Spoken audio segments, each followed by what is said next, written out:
dimana Anda ikut CS itu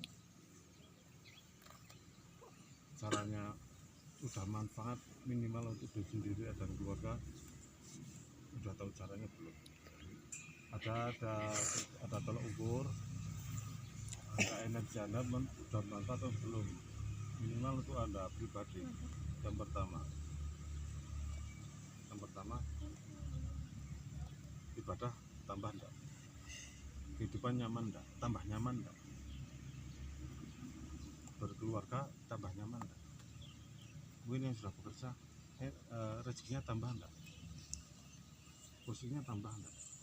Tambah nyaman enggak? Kalau misalnya kerja pusing terus, bingung terus, enggak nyaman, enggak apa, berarti ada masalah dengan energi Anda. Itu salah satu cara untuk menjadikan tolak ukur energi yang sudah diterima, yang sudah dibuka lewat cakra itu ada manfaatnya atau tidak.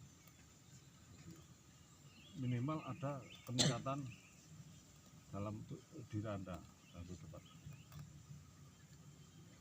Yang dua, untuk menjaga kualitas, yaitu tadi yang sekilas saya sampaikan tadi, tawadhu sama apa tadi? Ikhlas. Saya dulu juga cerita sedikit masalah keikhlasan.